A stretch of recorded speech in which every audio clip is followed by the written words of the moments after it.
What is going on, guys? Welcome to GregglesTV Daily, your source for daily tech news. Make sure you subscribe so you know what's going on in the world of tech. How is everyone doing? Let's get into the news. First story of the day comes out of the OnePlus camp. Peter Lau, who is the CEO of OnePlus, is dropping some more news on the new OnePlus 6. And if you remember, the OnePlus 6 will have that notch a la iPhone. It will be slightly smaller, but it will have that notch. And he let go some information today, letting people know that if they hate the notch, there will be software built into the phone that allows you to black out the left and the right of it, so it's kind of like an even line across there. Now, that software will not be released when the phone comes out, so you will have to wait a little bit. He didn't say if it's going to be, days, weeks, or months, but it will be a little bit of time where you will have to deal with the notch. Maybe you'll find out that you love it. Maybe you'll find out that you hate it. And if you do hate it, like I said, they will be putting out an update that allows you to block out that notch so that you have a completely black top there.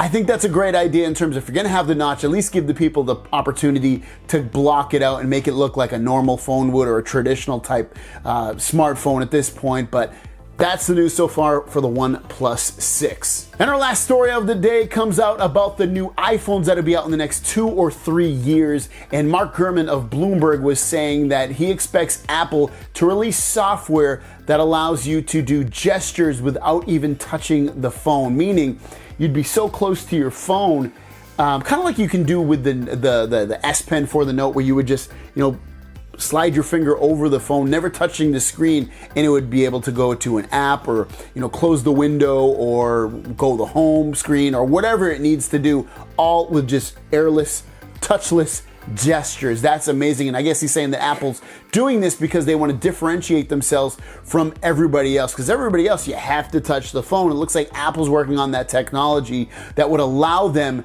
to not have to touch the phone. And they said this technology is being worked on, and if it does come out, possibly it'll come out in the next 2 or 3 years. I think that's freaking amazing. That's a really cool thing to come out. I would hopefully, as long as it's good and it's not going to be tactile, but it's some kind of feeling to it that it feels natural to do, I'm all for it. If it doesn't, then it could just be fluff that's going to be released for smartphones that people won't be loving or getting used to. So guys, thanks for watching. Don't forget to subscribe. New videos every single day. My question to you guys is, what do you think about that touchless gestures on a phone? Is this something you think sounds amazing? Does it sound stupid? Let me know down below. Thanks for watching. Don't forget to subscribe. New videos every single day, and I'll see you down the road. Peace!